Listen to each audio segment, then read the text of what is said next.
வடிவேலு வந்து உங்களோட பேசுமா? ரொம்ப பேசுவாங்க. என்ன மாதிரி அதெல்லாம் கேட்பாங்க. ரொம்ப நல்ல ஆளு தானே. நல்ல மனுஷன், തങ്കമാണവര്. തമിഴ്നാട് മധുരയിൽ നടൻ വടിവേലുവിന്റെ ആളൊഴിഞ്ഞ വീട്. 80 കിലോമീറ്റർ അപ്പുറത്ത് ചെട്ടിനാട്ടിൽ ജമീന്ദാർമാർ കഴിഞ്ഞിരുന്ന രമ്യഹർമ്മങ്ങൾ. തമിഴ് ഹാസ്യ സാമ്രാട്ട് വടിവേലുവിനെ ഇഷ്ടപ്പെടുന്നവർക്ക് മധുര യാത്രയിൽ സന്ദർശിക്കാവുന്ന ഒരിടമാണ് വടിവേലുവിന്റെ ജന്മനാടായ ആയിരാനല്ലൂരും അദ്ദേഹത്തിന്റെ വസതിയും.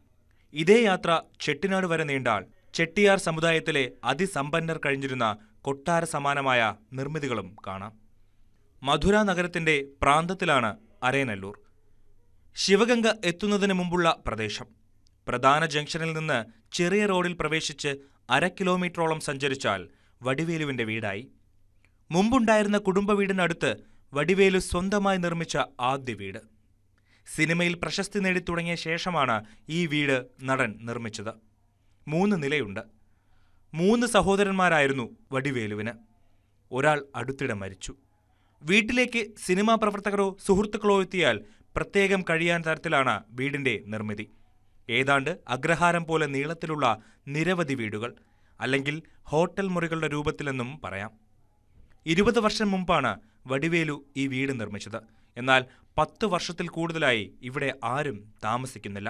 മധുരയിൽ നിന്ന് കാരക്കുടിയിലെത്തിയ ശേഷമാണ് ചെട്ടിനാട്ടിലേക്ക് എത്താനാവുക.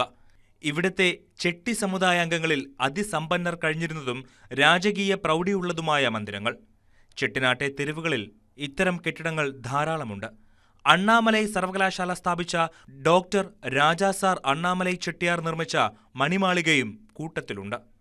പുതിയ തലമുറയിലെ അംഗങ്ങൾ മിക്കവാറും ചെന്നൈയിലോ മറ്റു നഗരങ്ങളിലോ ആണ് താമസം. മുൻകൂർ അനുവാദമുണ്ടെങ്കിൽ മാത്രമേ പല ഭവനങ്ങളിലേക്കും പ്രവേശനം സാധ്യമാകൂ.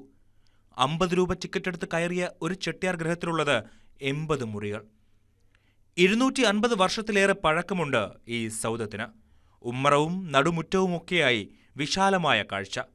ഓരോ തലമുറയിലെയും അംഗങ്ങളുടെ ചിത്രങ്ങൾ സന്ദർശകർക്ക് കണ്ടു മനസ്സിലാക്കാം. മുകളിലെ നിലയിലേക്ക് കയറാനായി കരിങ്കൽ പടികൾ. നമ്മുടെ നാട്ടിൽ തടികൊണ്ടുള്ള പടികളാണല്ലോ ഇത്തരം നിർമ്മിതികളിൽ മിക്കവാറും കാണുക. ഈ വീടിന്റെ ജനാലയിലൂടെ നോക്കുമ്പോൾ കൊട്ടാര സമാനമായ മറ്റൊരു ഗൃഹത്തിന്റെ കാഴ്ച.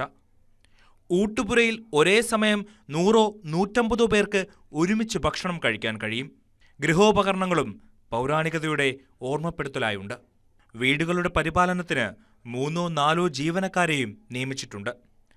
രസകരമായിരുന്നു ഇത്തവണത്തെ തമിഴ്നാട് യാത്ര.